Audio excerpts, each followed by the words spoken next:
Right, this is the quick review of the engine, physical review of the engine. Ford Focus 2015 titanium, 120 brake horsepower diesel engine. And this is a state model. Right, so first thing I noticed, which I quite liked about it, is there's a very large gap between here and here. There's the engine mount for any kind of timing belt change. So looks like, and even appearing all the way down the middle there, that there is a fairly large gap, especially at the top. So that's really good. So in theory the arm can go straight in there, and that's not a bad thing. This is very loose. I have to check that one. We've got a front mounted turbo here, which will just after the radiator, which isn't a bad thing. It will help to warm the engine, and the also radiator heat will also help to warm that. There's the air box, and somehow it says in the manual that this air box is, you never have to change the filter. I'm not sure why that is. I might open it up in a minute to have a look. Battery housing compartment. I cannot see where the ECU is. Fuse box engine compartment. This lid comes off. Shows a very nice area where the drainage system is, which is very good. Don't think the ECU is underneath there. However, this, I don't think this car uses R1234 refrigerant. As you can see at the back, got like a black plug instead. I think it's the new one that's meant to be more environmentally friendly. And the front of it I can't see. That could be a refill port at the back. Alternators in a very good spot. Haven't seen where the oil filter is, may have to go underneath.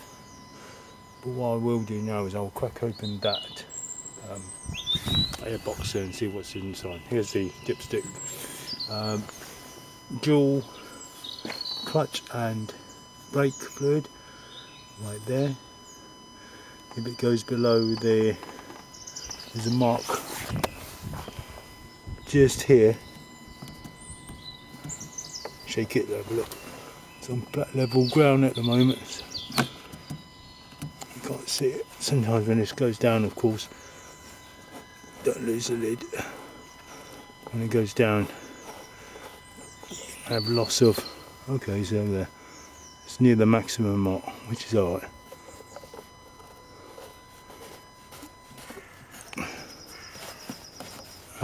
Any lower than that, affect the clutch to dual clutch and brake. Brake goes first, I think, if I remember rightly. Below that will be a clutch. I have not screwed that on properly. So don't make mistakes like that. Dot 4 it says at the top. Use only dot 4. Okay.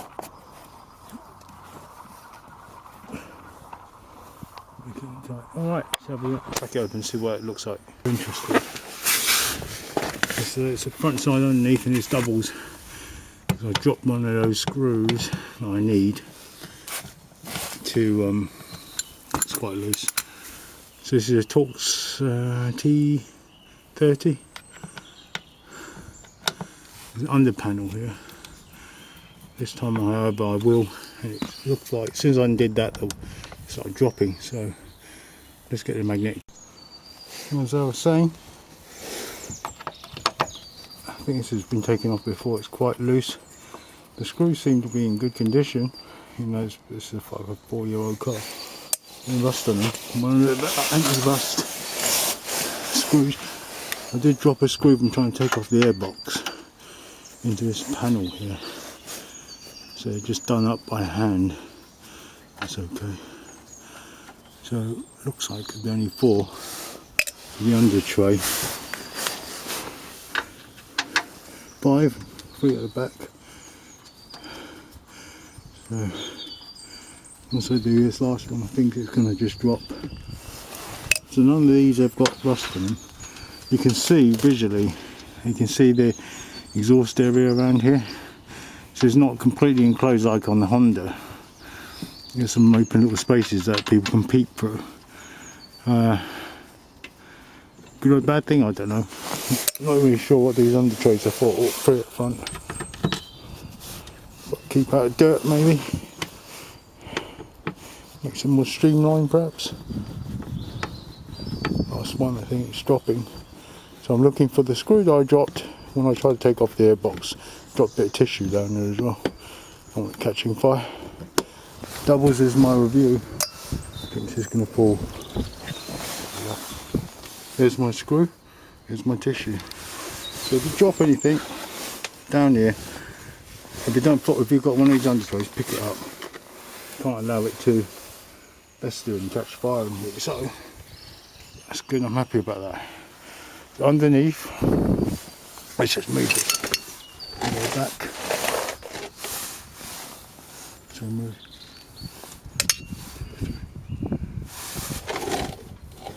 Let's get the screw in.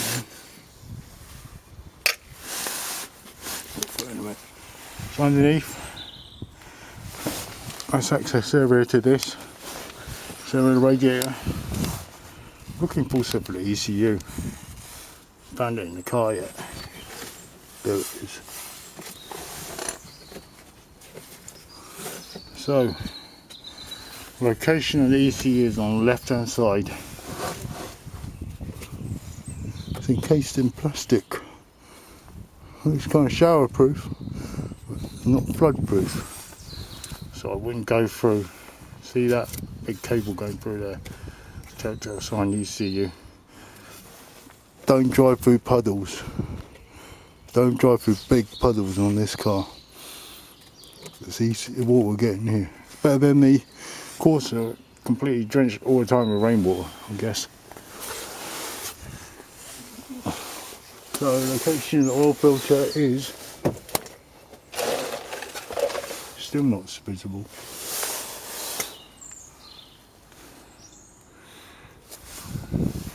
And check the belt. Belt seems like in good condition. This auxiliary belt, I don't think there's any cracks in it. Look for particular areas like that. Here. No, it's not cracking. Heat exchanger for the turbo. Well, now if it's the oil filter. Cannot find it. Think again.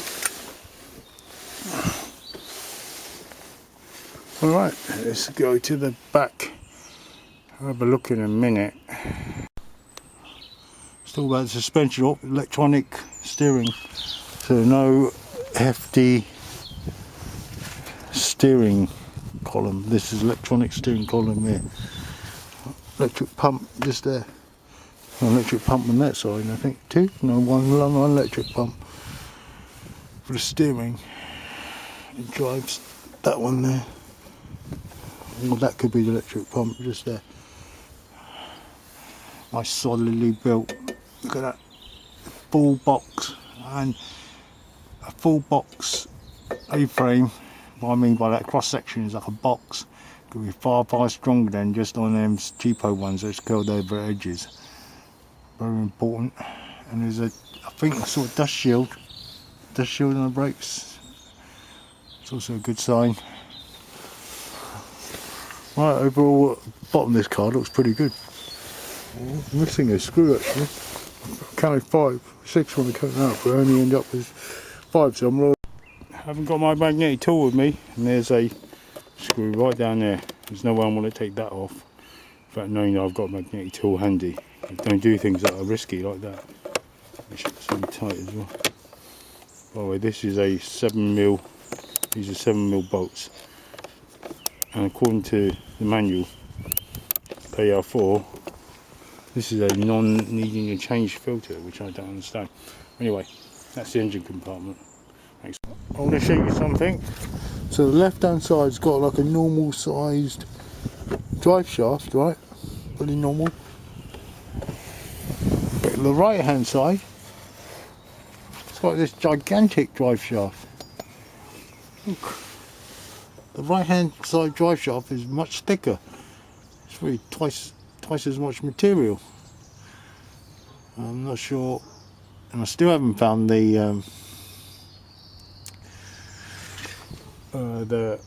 oil filter. Still looking. There's a rear mount just here. I don't know if my camera's catching it. So mounted rear engine mount there. There is a short subframe, which is great because those things are bloody heavy and hard to put back on. Short subframe here. One of the connections to the subframe is here, and obviously opposite side is here. Already discussed the A-frame. The A-frame's got these rubber bushings that gives out a comfortable ride. It's got this nice bracket here for the right hand drive shaft. Tiny little area just here where the gearbox, the torch has gone up. Not gone up, but wrong area. Tiny area just here, from here to here. It's quite short. I am going to spray down these with these exhaust pipes with exhaust paint in a minute. Debating whether or not this area as well. It depends on if I consider it under stress. Might do this area here, but not that area there. That might get too hot. I'm not sure. You can take out the 500 degrees centigrade.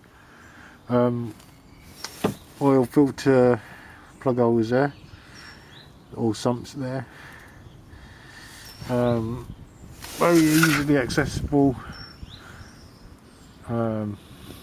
alternator, very easily accessible. Very convenient plug for the engine. See it there? I can't do it. That my little fingers point. This there. Water drainage. I said the ECU's there already. Not many pipes down here actually, which is good. Short subframe packets at the back. You can see the exhaust all the way there, and I will be plastering the exhaust in just a minute with heat-proof paint. The brake cables are a bit exposed. The metal cables there, a little bit exposed. Can't see a handbrake cable running through. Must be on the just that channel there. Must be in there somewhere. Maybe not. I can't see it. All right. I'll go to the back in a minute. Let me do my jobs up here first, which is painting the exhaust. One of the jobs. I still haven't found that oil fill, which is very peculiar. Let's not forget, crack the lid open at the top. So this is a Duratorque engine. I don't think they're phasing them out, I'm not sure. Recommends Castrol. So Castrol is what I'll put in it, that's what it recommends. Fuel filter, sorry. So it's right there, you can tell by the fuel pipes in and out. Let's see, accessibility of the globe plugs. They're going to be under there. So I can't really tell. There's like a plastic covering over it.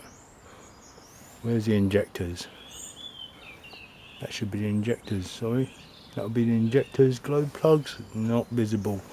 Number 4, they'll be deep in the engine, probably at the back. Deep down, about 10 centimetres below. Well, below all this is where the globe plugs are. Globe plug changing will be difficult. I think they're the injectors, let me feel. There's a plastic covering housing there for each of these things here. Never put a magnet anywhere near there, by the way. And screw the injectors up. So kind of wobbly, I'm not sure what any of these things are. Sensors, I don't know. Oxygen sensor, at least one down there.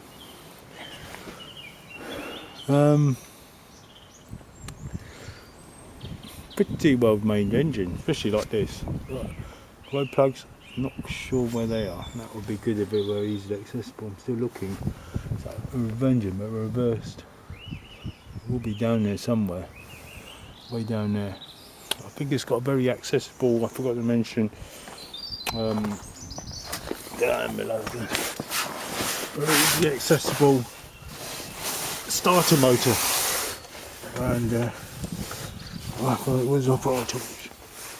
Right, let me bring my torch.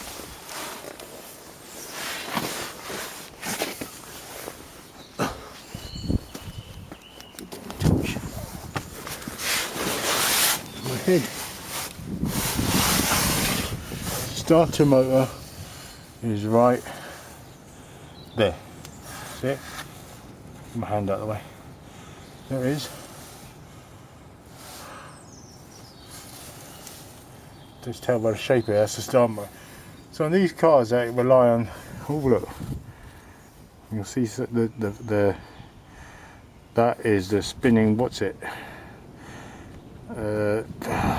Neck. That is the teeth on the flywheel, dual mass. So some people will stop that from spinning when they're changing the timing belt, which is one of the things I made to do. Wedging something in there. So if you need to change the start motor, it's there because this is a stop start. I like this engine, but it's puzzling because I got from right round it. I cannot find the oil filter anyway. Oh, hang on, it's saying that. There it is. See it? Shine light, there it is. There's the oil. There's the oil cooler. Just there, or whatever you call it, just there. That thing with the edges on it. Oil cooler or something. Pre-oil cooler or something like that. There's the oil filter right there. Right there. It's a tiny little bottle one. Right there, that's a cheeky spot, isn't it? One that can be done from above.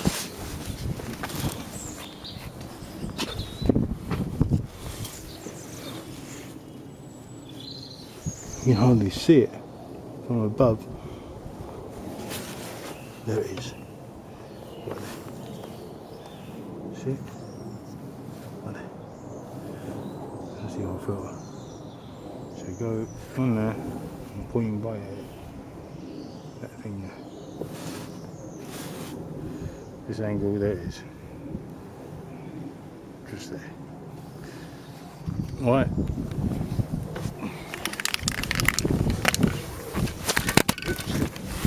So I'm down here.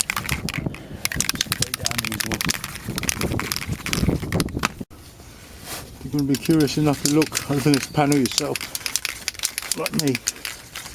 Hopefully you're the kind of person that would, or you wouldn't watching my videos, you wouldn't be watching it, spray down these areas, because this is where you do things like this, you know, you're going to make your exhaust last a lifetime of your car. And these things are bloody expensive to change. This is the area, I'm trying not to get something in the lens, but put it at a different angle. This is the sort of area that will crack. Don't breathe in it. Right there as well, crack. Right there as well, crack. And I can tell this exhaust is going to be 500 quid probably, something like that. That's Spaniard screw. So why not do yourself a favour and sort it out while you're down here. You've got a chance. Preventative maintenance is far better than curing problems that occur. There's an oxygen sensor right there. You see that one? See it? Right there. So I don't want to put anywhere near there. But here, this is what's going to crack right there. And it'll be easy. It's a lens. Short little jabs.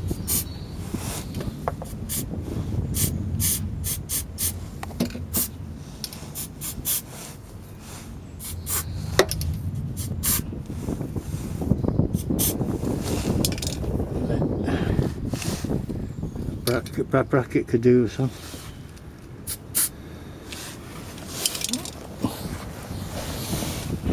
And obviously I'll get to the back if I can. Oh, I could get one more area. This is got a crack right there. You can just tell. You can just tell right there. These are particulate thing, whether it's, I think, I'm not sure. Yeah, look at it, it's already a bit iffy. So doing this a couple of times a year. I should have sprayed it down with brake cleaner and get rid of the grease. I mean, every once in a couple of years is going to make your, say for you, £500 a whole load of hassle for years to come. Right, just a bit of effort like that. That's going to save you so much work. Let's jack up the back. I mean, roll up the back. Anything else to look at? Solid. Jacking area looks like this. The engine areas like this. Have a look. You know, see where you're up against when you're jacking it. So look, observe the whole of that. This is not the jacking area here. Oh no, actually this is the jacking area here. I think there's an arrow that points to it and it's quite far back in this car. I think it's right in this spot. But I've been jacking it just here, which I think should be the right one. Don't forget it's in a state they may not. If it's in a state, especially the back of the car, the jacking area would be wrong for the state, they may not correct it. In the state, you know what I mean? The little arrow. So use your common sense. Let me get the back of this with some of this paint. Oh, be careful. I'm not going on my paint. I'm gonna have a look outside a bit.